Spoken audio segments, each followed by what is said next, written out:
little slice of Belgrade right here on the bicycle path by Siam. I am standing right here, and yeah, just this view kind of made me want to reflect on Belgrade a little bit. It's one of those, it's October now, and still warm enough for the bicycle and flip-flops today, but there was a time this week where it was very cold and rainy, and that sucked. So yeah, standing here in this neighborhood in transition. It used to be, basically a wasteland, and now they're turning it into probably what will be the poshest part of the city, the Belgrade waterfront. And so behind me is the Bigz building, and it's a very old building. Where is it? Yeah, there. That one there. Shoo! Wait.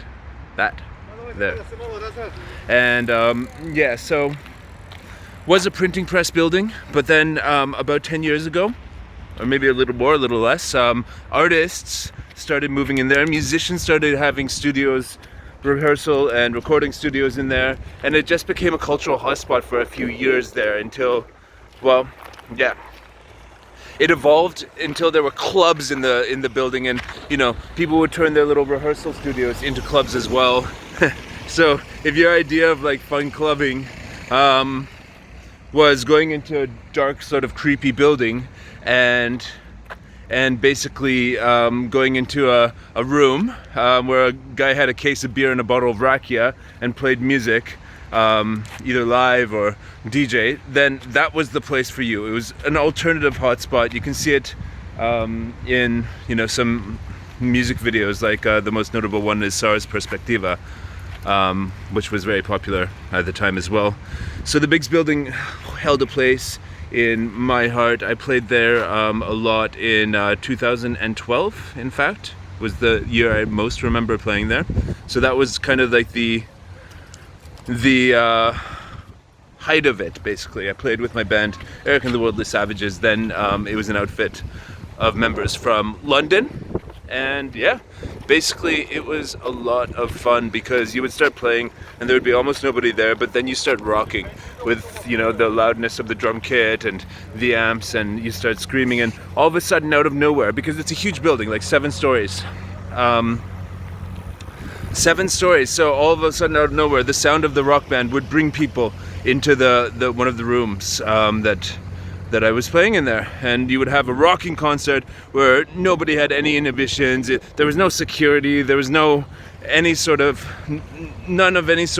that normal sort of like stuff. It was just a raw alternative squat type scene in the Bigz building. And so yeah, that went on for a couple years, but then the government shut down the clubs in there for fire safety purposes, was the reason that they gave. Yeah. And then, for years after that, we were still able to go and rehearse in there. I think you still can, in fact. There are still some rehearsal studios in there. I think there's been talk of tearing it down as well. And then right across the street, a lot of the rehearsal studios moved to this building here, which is the Jugosped building, which now, I think they're tearing it down now. So, I mean, end of an era, because this crap here, you have your, I don't know if you can see it there where it's too much sun. There we go. That thing. That's the new, wait a second. See that thing that looks like the thing that looks like a thing that a finger looks like? That's the new Kurac Beograd. And yeah, they're building it. A lot of people thought they wouldn't do the waterfront project, but evidently they are. And the new Kurac, or Kula as they call it, a more polite word,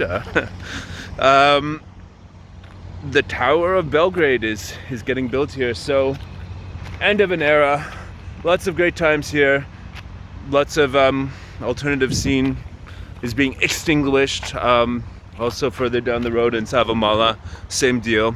And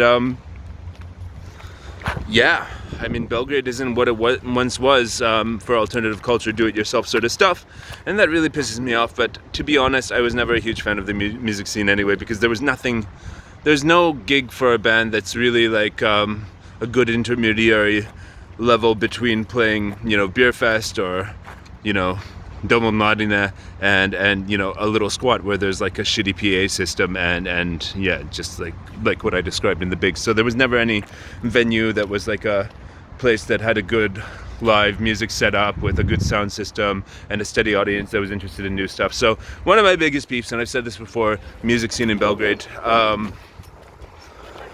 Maybe soon there will be a venue like that. Who knows? I found a cool place called Eclectic in Zemun, which was a nice revelation a few weeks ago, and it seems like it'll be a cool place, but not really a venue for music. They have DJs and stuff. So yeah, that's it. End of an era and the new Kurac Beograd. Catch you guys later.